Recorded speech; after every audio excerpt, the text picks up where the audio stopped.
and the mask once again slips. I'm willing to pay $4 a gallon. Hell, I'll pay $15 a gallon because I drive a Tesla.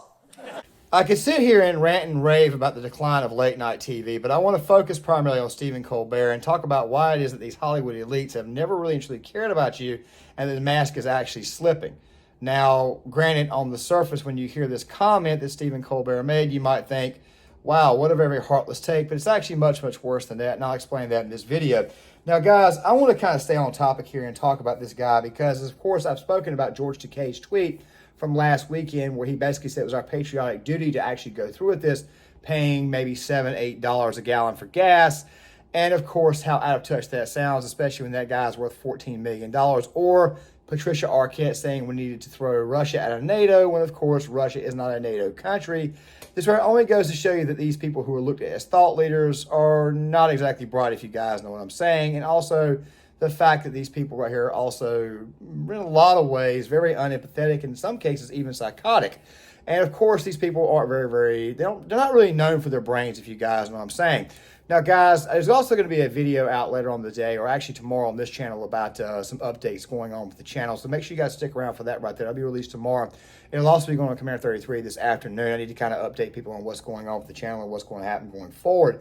But I want to talk about this thing with Stephen Colbert, and that right is what we're going to do in this video. So first of all, this is blatant hypocrisy for multiple reasons. But I do think that his actual comment, his actual full, or at least the 2 minutes where he basically ranted and raved about this issue, I think it needs to be broken into much, much further context. So let's go ahead and roll clip number 1. Russia has been hit with a series of crippling sanctions, and it looks like there's more to come because the U.S. and its European allies are now discussing banning imports of Russian oil. Take that, Putin.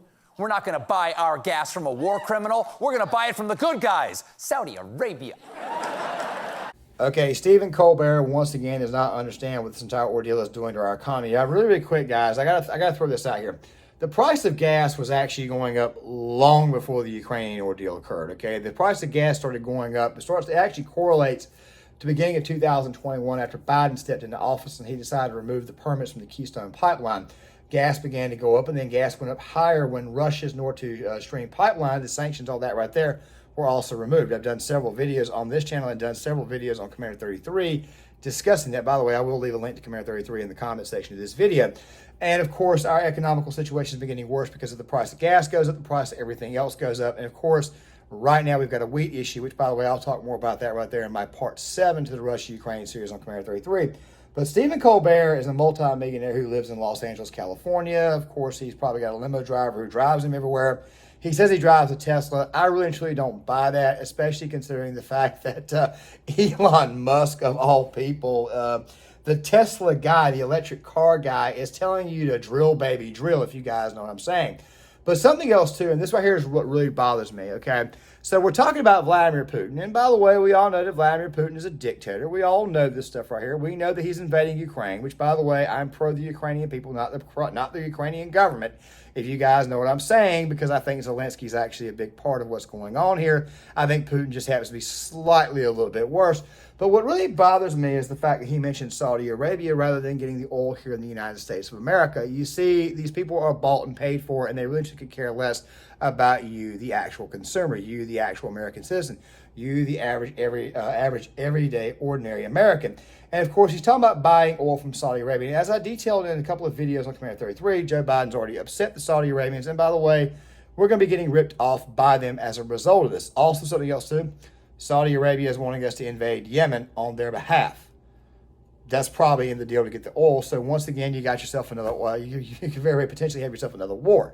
Yes, the Biden voters voted for higher gas prices in World War III, or all the proxy wars that will eventually lead to World War III, which, by the way, we're probably heading into in the next few years, if not in the next week. But here's something else that really bothers me.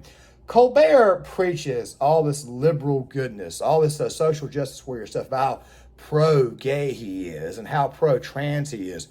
You do know that in Saudi Arabia, they lop the heads off of homosexuals and throw them off of actual buildings, right? Yeah, very, very hypocritical take.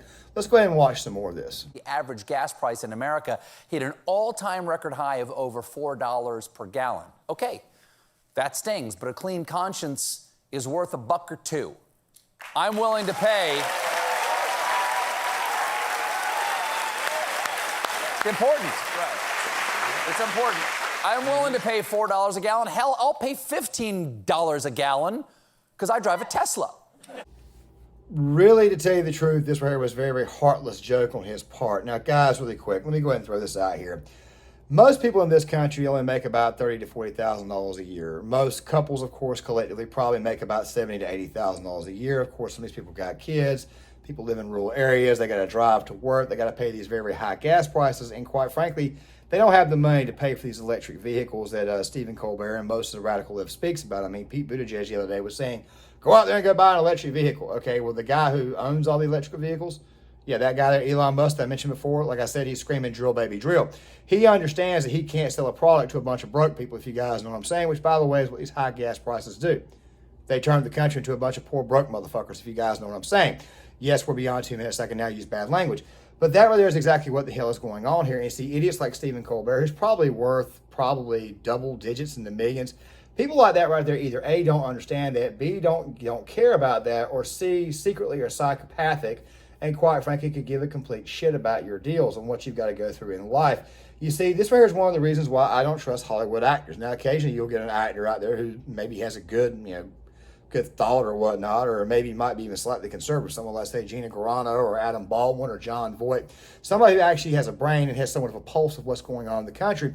But most of these very, very liberal actors and late night TV hosts are really, for the most part, just brain dead idiots who had their souls taken from them when Donald Trump got elected in 2016. In the case of Colbert, I think he was already going down the wrong path as far back as 2007, 2008. Colbert, in my opinion, by the way, has never really and truly been funny. Conan O'Brien used to be funny. Now, guys, I could rant and rave about late night TV. I'm not really going to do that. I mean, I could say that there for a later day how late night TV has absolutely declined. But late night TV, in my opinion, has not been good since Jay Leno was around, when he attacked the left and the right equally. When he attacked everybody, including movie stars, including the presidents. Leno attacked Bush and he attacked Obama. He spread that shit around equally. Colbert is just a moronical lefty who friggin' just has his head up his ass, or at least he appears to be, with all this smugness. And of course, what was it really quick? You guys remember when Stephen Colbert had that whole vaccine crap? Do you guys remember this right here?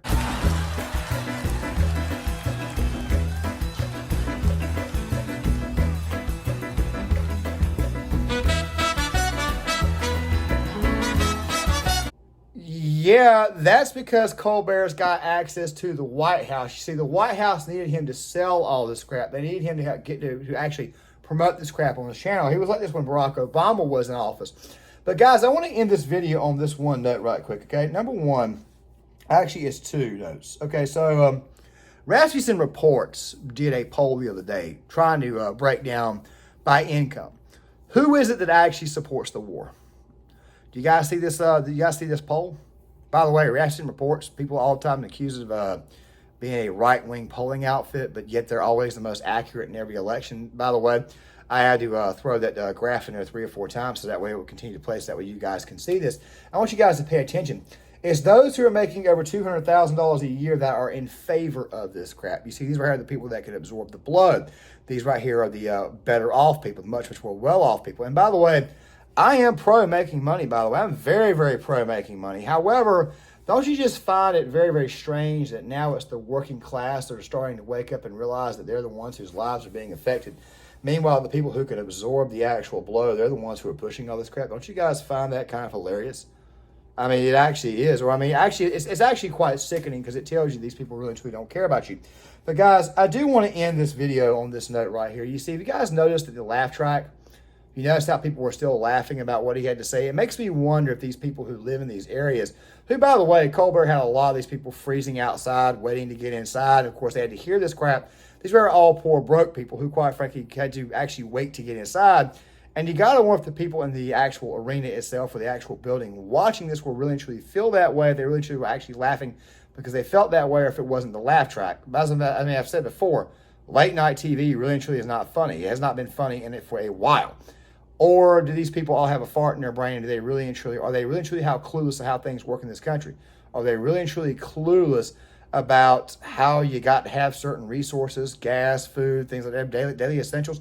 These people sit very, very comfortable in a lot of these cities, and I think that they're in for a very, very big time rude awakening. And I just want to let you guys know right now that they see you as nothing more than an absolute number. They see you as a rube.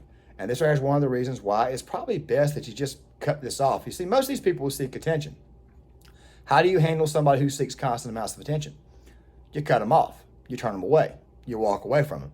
And that right is what I would suggest you guys do. Guys, John Claymore here. If you like the content, hit that like button, subscribe, share the video, leave a comment in the comment section, and I'll see you guys later. Better yet, learn to do without.